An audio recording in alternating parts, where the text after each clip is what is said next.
G'day, Greg Miller from The Joy of Wood.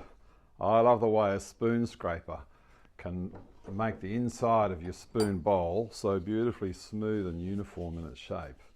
Fantastic. The trouble is with these is eventually they lose their edge. It's that nice burr on there.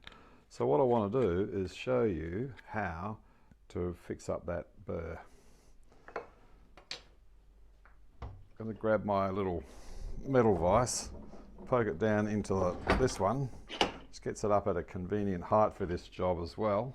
I want to be able to hold my scraper so that I don't crush the burr as it's formed. So I've got these two just rough bits of ply here, which will mean the vise can bite it there and support it, because I'm going to put a little bit of pressure on it and put it in there like that.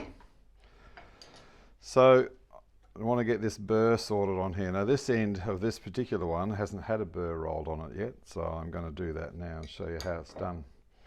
So I'm going to start out with a very fine double cut file, and I'm just going to work my way around here, keeping it square on to this, so it's 90 degrees across the end. When you buy one of these scrapers from us, they come with a burr on it ready to go, ready to use. We make them from old saw blades, and of course that burr gets damaged eventually and loses its oomph. So if we need to cut the old one off, then that's how we might do it.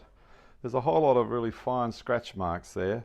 I'm going to get rid of those using this little extra fine diamond stick, and I'm basically doing the same process. I'm just cutting that edge back at 90 degrees. Whoops. Just like that. So that's ready now for me to roll a burr. So what I need is one of these burnishers. So two different models here. They basically work just the same. I'm going to apply pressure on here. Again, I'm keeping it square on, and I'm really leaning on that while I rub back and forth. So what I'm doing is that pressure on the top will start to fold the top over a little bit. The end of that bit of metal starts to fold outwards. I've got the top of it to do down there onto that edge. I'm going to come around and do a bit on this side, back and forth with that pressure. Leaning on the bit of metal tends to flare it out on the top. Now I can feel a burr forming. What I want to do now is bend it around so it becomes more of a hook, so it works like a little plane. So with my burnisher on here, I'll just tip it over just a tad. It's only about 5 to 10 degrees. And I'll go back and forth. So that's doing the one on this side. Now I'm going to come across and do the one on the other side.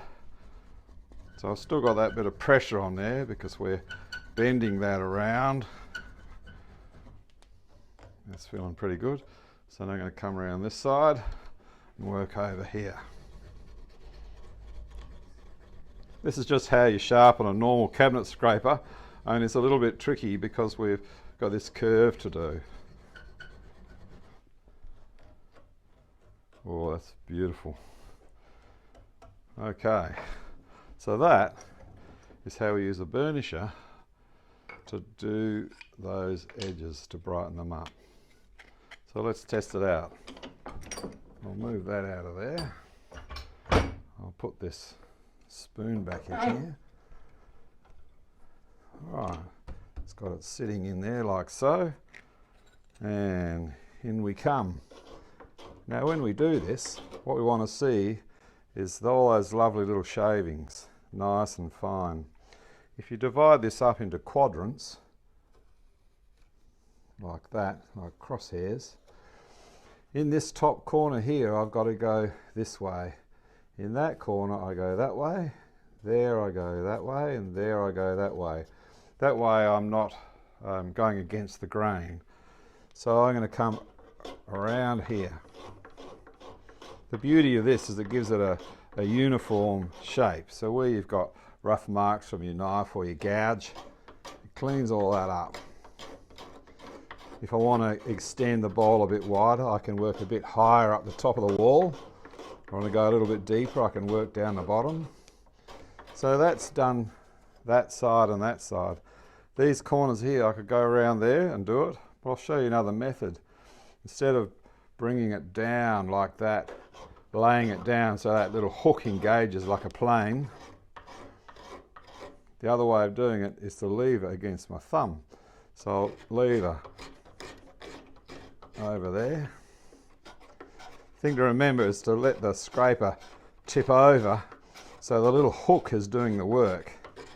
You can see all that lovely stuff there. Before sandpaper, there were scrapers. Look at that. That is just so beautifully even in there. I'm happy as Larry with that. So there you go. That's how we use a spoon scraper and use a burnishing tool to be able to maintain that hook to keep it nice and sharp. Happy spoon carving. See you in the workshop. Cheers.